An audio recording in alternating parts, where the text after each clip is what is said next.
Au commencement était la parole, et la parole était avec Dieu, et la parole était Dieu.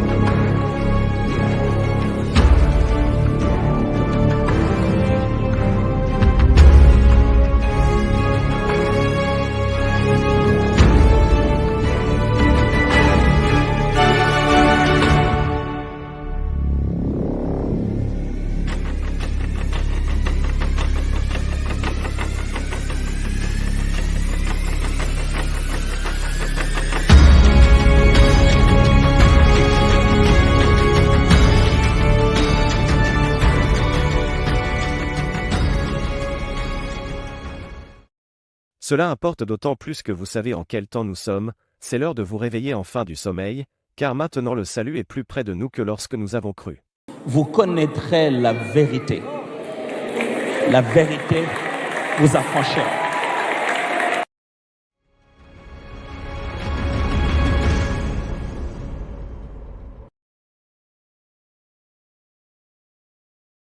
Shalom bien-aimés dans le Seigneur, gloire soit rendue à notre Seigneur qui nous a gardés en vie.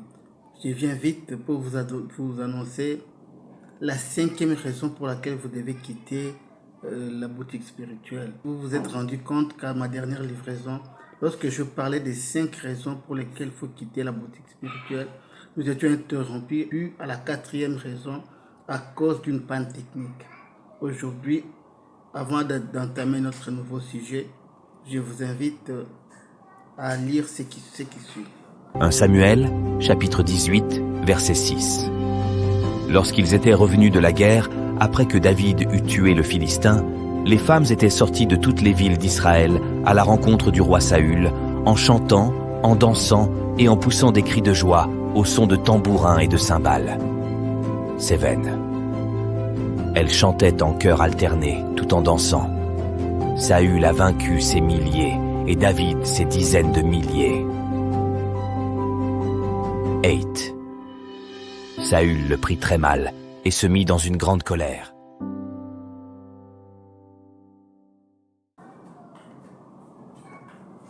Vous avez tous compris, bien-aimés dans le Seigneur. Il est très étonnant que ce sont les mercenaires eux-mêmes qui organisent des séances de formation des ministres, séances de formation des serviteurs de Dieu, appelées école des ministères. C'est le mercenaire qui organise l'école des ministères dans son propre église. Après avoir formé des serviteurs de Dieu, si par malheur vous osez mettre en pratique tout ce que le formateur vous a enseigné et par ricochet, vous arrivez à exceller dans votre ministère, ça crée toujours le démon de Saül. Ces démons existent fortement dans les boutiques spirituelles que vous appelez église. Généralement, les mercenaires font semblant de vouloir que ces serviteurs émergent, mais ils ne supportent jamais l'émergence de ces serviteurs. C'est exactement ce qui s'est passé entre Saül et David. C'est Saül qui a donné des armes à David pour tuer Goliath. C'est Saül qui a motivé David de tuer Goliath. Mais lorsque David a remporté la victoire, ça a créé la jalousie de Saül. Comme les démons ne meurent pas, ces démons existent aujourd'hui dans les seins de mercenaires. Les mercenaires vont supporter l'élévation, il y a une église. C'est lui qui t'appelle, frère, viens travailler dans mon ministère. Ce qui est que Dieu t'élève et que tu brilles parmi les serviteurs de Dieu. Du coup, tu deviens l'ennemi juré du promoteur de la boutique spirituelle. Il n'y a jamais émergence, il y a Nzambe. Na kati ba boutique na bango. Pourquoi? Ba mercenaires ba supporte kate épanouissement ba serviteur sur la kati église na bango. Sinon bandimi ba koma na allégeance et pas na yo. Et là on a ba mercenaires ba supporte kate ba supporte kate ba to ba kumisa grâce ya nzambe oyo eza kosala kati na yo balingaka étoile ya mutu mosusu ebrille te na kati ya boutique spirituelle na bango bamercenaire basepelaka kaka ye nde azala na top ye nde azala le plus puissant ye nde mutu asalaka badelivrance ye nde mutu amonaka ye nde aprofetizaka ye nde apriaka mpona bato mosusu eloko wana nde oyo nazo kobenga awa démon de Saül. Démon de Saül eza makasi na kati ya bamercenaire. Pour cela, frère, tu dois déjà quitter yo oyo santara ke nzambe azosala kati na yo. Yo oza komona exponentialité kati na yo. Yo oza komona mwa émergence kati na yo ya molimo. Kotikala na kati ya boutique spirituelle te. Po eloko wana ekokreele yo animosité na kati ya motema ya mercenaire. Ndenge démon wana a opéraki na kati ya Saül face à David ndenge toti kotanga na makomi na Nzambe. Bien aimé, pour ces derniers, en tout cas, koumela te na kati ya boutique spirituelle parce que tu vas étouffer la grâce de Dieu qui est en toi. Okobanda ko freiner élan o Nzambe azopesa yo pona kosalela ye par peur du mercenaire oyo azobanga amona ke okoma lokola rival na ye. Ba mercenaire babanga ka rivalité makasi. Frère, ceux qui ont moni kaka moto no yebandi kopela kitisa ba dossier pakatambangu tika boutique spirituelle. Voilà, c'est ce que j'avais à ajouter dans tout ce que nous avons vu la fois dernière sur les 5 raisons pour lesquelles il faut quitter la boutique spirituelle. Donc là, tout ce qui est na 4e par redevance nde na ye lelo pona kobakisela bino 5e raison on a quitté pour raison matérielle.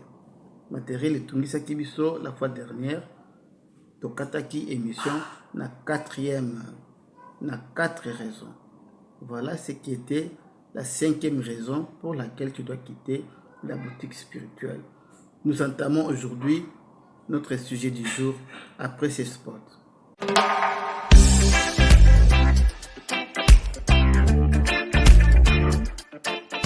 Need for domestic or commercial electricity installation?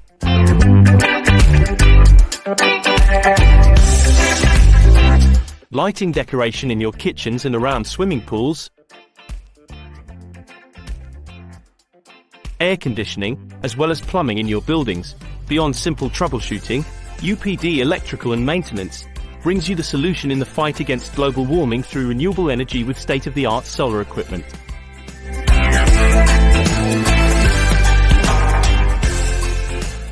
Contact us at +277 312 12964.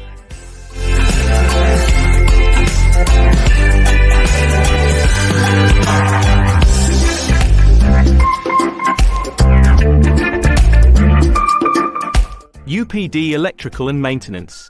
Let there be light.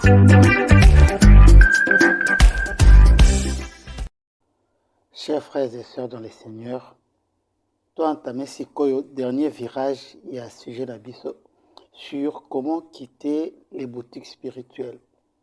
Vous devez comprendre une chose bien aimée. La démarche de la sentinelle est de vous sauver, conformément à la parole du Seigneur qui nous dit dans Romains 13, 11 qu'il est temps de se réveiller. Pourquoi il est temps de se réveiller? Tout simplement, nous courons un danger. Les enfants de Dieu courent un danger. Dans la raison, Nzambe a tchakinga et sentinelle pour nakolam sabino. Il y a un danger permanent où les Nzambe va courir. Enfer et salamaki pour na ba Nzambe te. Enfer et salamaki pour na Satan na ba ange na ye. Mais Satan alegi kokende ye mon côté. Azoluka banani akokende na bango elongo. Pona yango atindi basali na ye na mbongo ebele basala ba église. Po ayebi ke okokota lisusu na bar te. Na bar soki ake na bar akokuta yo te. Soki ake na boîte de nuit akokuta yo te. Soki akei bisika ya milangwa akokuta yo te. Yango Satan a changé stratégie. Apesi mbongo na bato. Otozo kobenga ba mercenaires. Basali ba boutique spirituelle ya minene ya kitoko. Oyo ezali très attrayante. Ezo benda bato ebele. Po Satan a profité amema bato ebele na enfer, na gehen, na lifelo. Nde azoko travailler na bato na ye wana sous couvert ya fausse parole de Dieu. Bazoteya sango malamu ya solo te, bazali nde kopengwisa bana ya Nzambe na maloba na bango. Na banti bozo remarquer même na ba réseaux sociaux.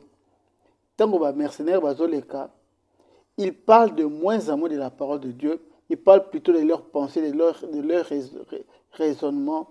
Bazolobela ba raisonnement na bango, ils ne parlent pas de la parole du Seigneur.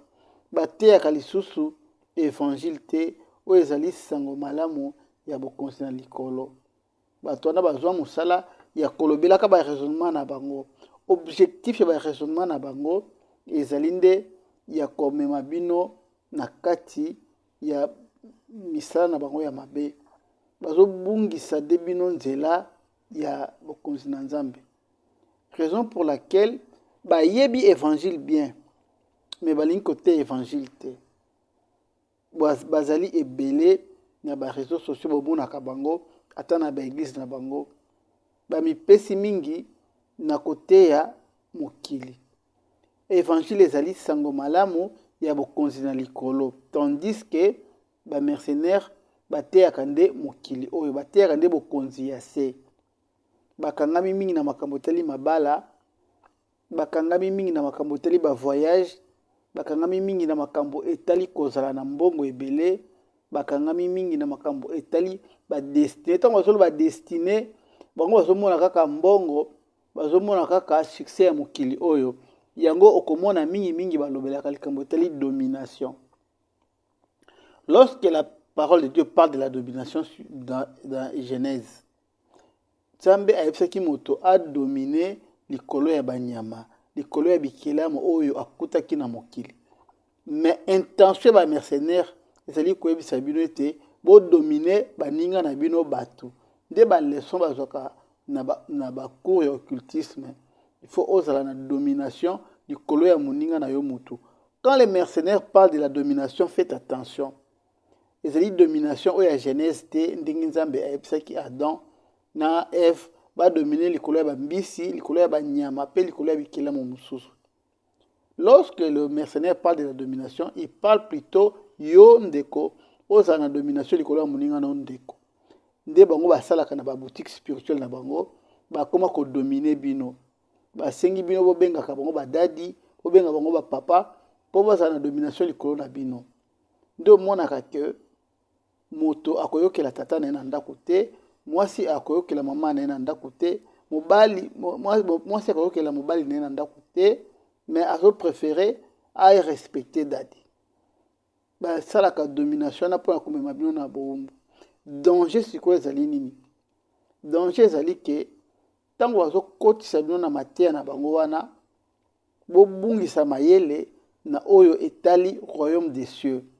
Biso tobengami epai na Nzambe mpona kose préparer na mboka na biso oyo ezali bokonzi na likolo.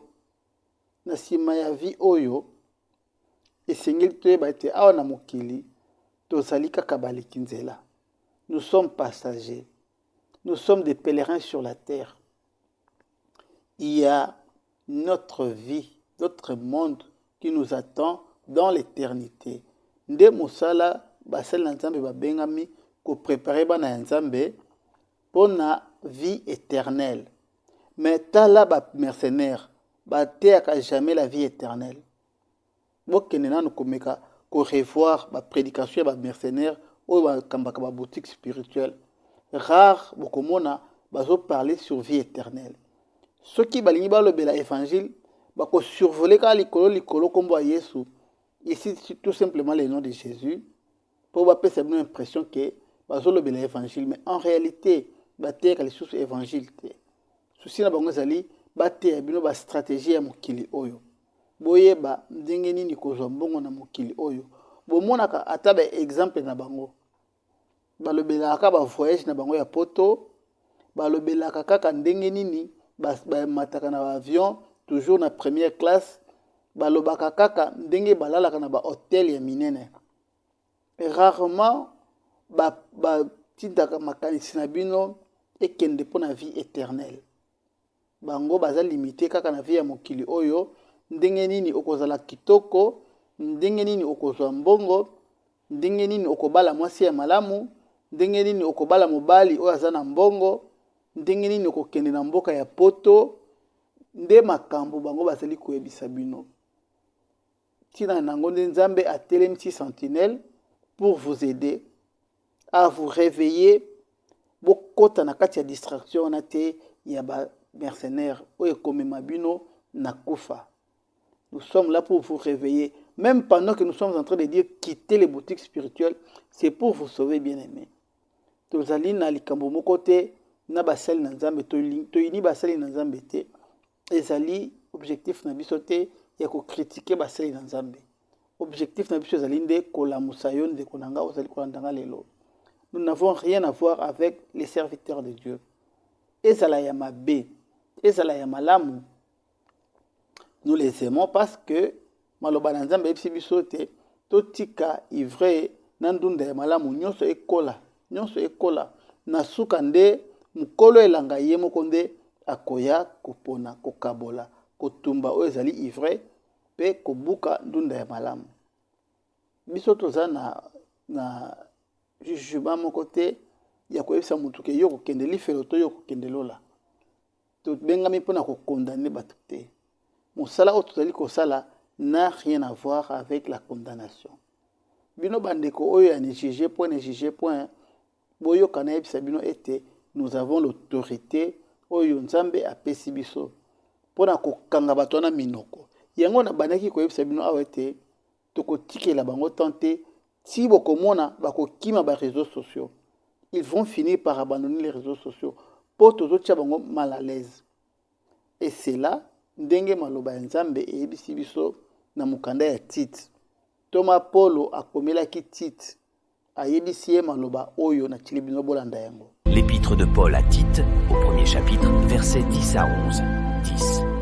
Il y a, en effet, surtout parmi les circoncis, beaucoup de gens rebelles, de vains discoureurs et de séducteurs, 11, auxquels il faut fermer la bouche. Ils bouleversent des familles entières, enseignant pour un gain honteux ce qu'on ne doit pas enseigner. Parole du Seigneur.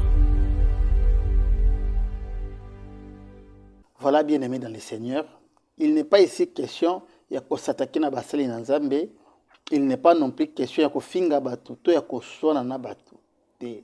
Bible tango yebisa biso tokanga bango minoko, tokokanga bango minoko kaka na maloba ya Nzambe. Tango bango bazwa na maloba ya lokuta, biso tozobimisa maloba oyo ezali vérité pona kokanga bango minoko.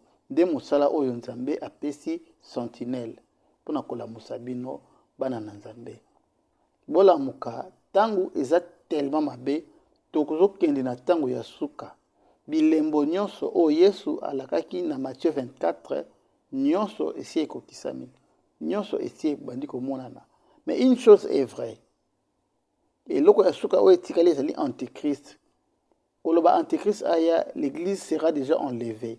Nde moussa tozosala ke po yo ozala enlevé o vivre ba tribulation te. O vivre ba antichrist te. O vivre ba guerre ya Armageddon te. Nyonso wana ozotanga na kati ya Bible. Yo oko vivre yango te parce que biloko wana ekokoma tango église ekozala déjà enlevée. Mais ce que nous devons demander aux enfants de Dieu que bolamuka bino nyonso bosimba biso makasi to simba na maboko po tokanga minoko ya ba mercenaires o baza koleka chaque jour na ba réseaux sociaux kopesa bino ba idée na bango ba raisonnement na bango au lieu ya kopesa bino maloba ya Nzambe.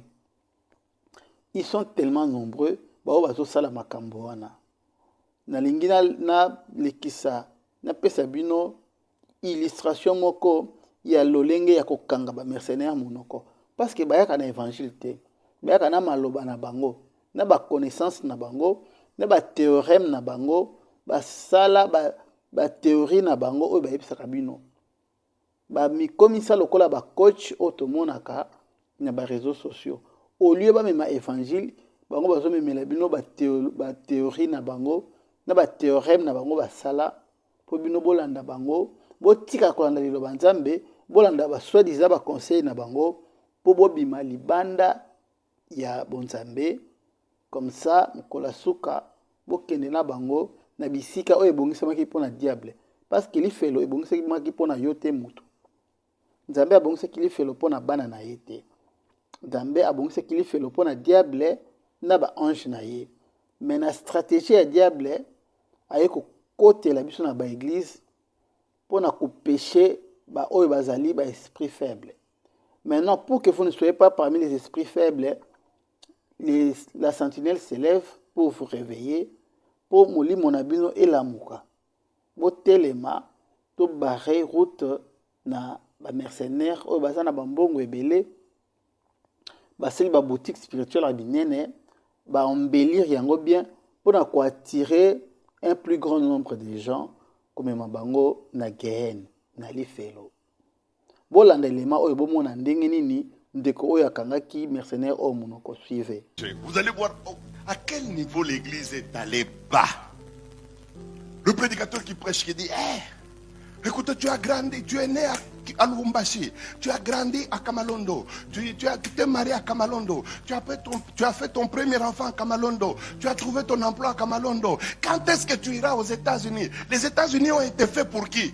J'étais là au fond. Je lui ai répondu pour les Américains. Il faut voir comment l'homme s'est dérouté. Il ne s'attendait pas à une telle réaction. Parce que tout le monde le respectait, le pasteur prospère de la ville. Moi, j'étais là au fond. Il nous pose la question, il faut répondre. Il dit, tu es né à Kamalondo, tu as grandi à Kamalondo, tu t'es marié à Kamalondo. Les États-Unis ont été faits pour qui? J'étais là au fond, j'ai dit, pour les Américains. L'homme a été dérangé. Il dit, qui répond? On lui dit, c'est le pasteur Ezras. Il va ajouter quoi, puisque je l'ai vu venir à la fois. Qu'est-ce qu'il va dire sur moi? Seulement quand il sort, il dit, avion, on a bien dérouté un mabé.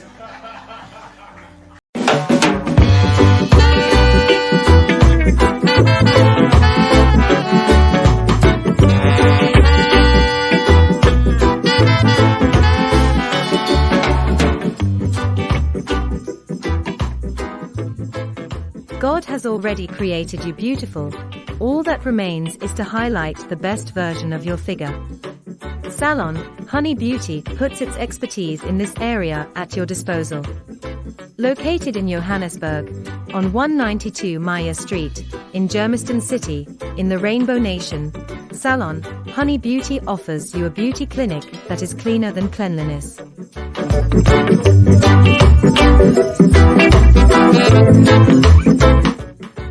From head to toe, braids, plant, facial treatment, manicure and pedicure, Honey Beauty Salon, truly a complete range of treatments for real darlings. Soap washes, but Honey Beauty Salon makes you clean. Honey Beauty. At La Mama.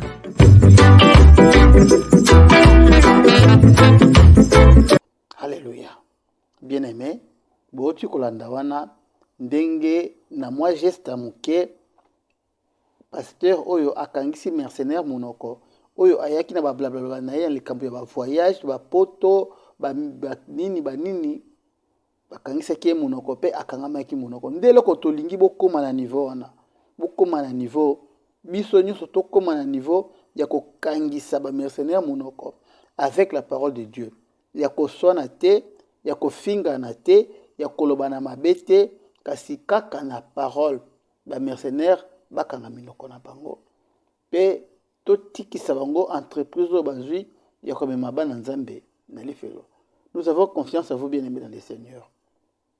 Nous croyons que ce que nous disons ezokota na matoi ya batu oyo baza mayele nzamba fongola bino su mayele bo comprendre musala toza kosala bo comprendre esika nini toza kokena bino komisa bo soutenir biso bo soutenir musala oyo bo panza sango oyo epai ya bandeko ebele po bobikisa mabota ebele oyo bakutani lelo na maboko ba mercenaire bazali kozwa bango en otage pe kosakana na vie ya bato babomi mabala ya bato ebele batiki bana ya bato lelo na balabala bashege à cause ya ba soi-disant ba prophétie na bango ya lokuta prophétie na bango po boye bakizalaka ya lokuta ce qui prophétie ya nzambe ebimi ezali mpona kopesa bomoi. Mais ba prophétie ba soi-disant ba prophète na bino ebimaka mutu na conversion te. Jamais totikala komona à partir ya ba veillée prophétique, ba soirée prophétique, ba culte prophétique totikala komona bato babongoli mitema na tomona yango te. Tout ce théâtre ememaka kaka mbeba na kati ya vie ya bato. Yango totelemi mpona koyebisa bino bo soutenir émission oyo Retour à la parole, bo soutenir biso na oyo nyonso Nzambe atie bino na mutu mpona ko soutenir biso, to lamusa bana ya Nzambe, to bikisa mabota ya bana na Nzambe, to barrer route na ba mercenaires oyo baza na ba mbongo, baza na ba moyens ebele parce que ce sont des stars. Biso toza na ba mbongo ebele te, mais toza kaka na kombo ya Yesu Kristo pe na maloba na ye de totelemi mpona kokangisa ba mercenaires minoko pe tolimwisa bango na ba réseaux sociaux po bana na Nzambe bazwa occasion ya koyoka parole oyo ya Nzambe, parole ya évangile oyo ezali sango malamu ya bokonzi na likolo. Bien-aimé dans le Seigneur, nayaki awa lelo mpona kosukisa na bino 5 raisons ya kobima na boutique spirituelle. Totandeli bino ba raison oyo ezali valable oyo esengeli ke obima na yo na libota na yo na boutique spirituelle. Kobima pe ya malembe te, mais tobakisi ete sortez en courant po toyebi ke danger nini bozali ezali kogete bomoi na bino. Plus vous restez dans les boutiques spirituelles, plus vous vous faites user par des mercenaires. Non seulement bazo ko use bino, mais bakotinda bino pe na gehen na moto na lifelo. Bisika oyo ebongisamaki mpona diable na ba ange na ye, ebongisamaki mpona yo te ndeko. Tu ne dois pas être candidat de l'enfer. Mpona yango bima na ba boutique spirituelle. Boutique spirituelle na église, différence nango ezali nini? Une église locale, c'est une communauté de saints. Tandis qu'une boutique spirituelle, c'est un bien privé d'un individu et de sa famille. Toyokana malamu. Ba église nyonso eza ba boutique spirituelle te. Ba boutique spirituelle eza na bilembo na yango, na sina la kiseno na émission oyo. Bozongela ba émission nanga oyo eleki ebandeli. Comment j'ai expliqué la différence entre une boutique spirituelle et une église locale. Mais ceux qui ont au sentir que vous allez se retrouver dans une boutique spirituelle où ils allaient bord ya pasteur na famille nae, pasteur azalaka yemoko caissier, makamyo so mbongo ezaka na miso pasteur. Bozomona que pasteur aza plus intéressé na mbongo que na ba âme na bino. Quand vous êtes en face d'un tel promoteur de la boutique spirituelle, ndeko, yangoyo, zwa décision, ya kotelema, kopakatambangu pe kobima kokima. Na yebi ke bakobenga yo ndumba ya molimo. Je préfère que babengo ndumba ya molimo. Accepte babenga yo ndumba ya molimo, mais obikisa âme na yo. Ndeko, vie na yo eza na maboko na yo. Salut na yo eza na maboko na yo. Mibikisa tangu yangoyo. Tobeti mbela pour que bana na Nzambe oyo babengama oyo penza baza ya Nzambe ya solo bomi bimisa na ba boutique spirituelle. Yondo ko sala constat wana. Tango remarquer que mutu dadi oyo landaka, il est beaucoup plus intéressé na mbongo que na âme na yo. Kotika la par complaisance te. Makambo na yo âme na ba kipaka yango te. Mutu akipaka bo moino ya molimo azali te. Ndeko wana ozana maboko ya pasteur te, ozana maboko ya mercenaire. Si tu te rends compte que tu es entre les mains des mercenaires, c'est le temps de sortir. Nous venons de vous donner 5 bonnes raisons oyo guetter vinayo aussi longtemps que tu demeures dans une boutique spirituelle. De ezali mosala oyo Yahweh apesa kibiso pona koya kosunga bino mokolo na lelo. Soki nkolo azongi no kite tokutani lisusu dimanche, soki nzamba lingi, soki nzamba bateli biso. Si le Seigneur tarde à venir, nous allons revenir encore la semaine prochaine avec de nouveaux sujets pour nous entretenir par rapport à la parole des vies. Que Dieu vous bénisse. Bye.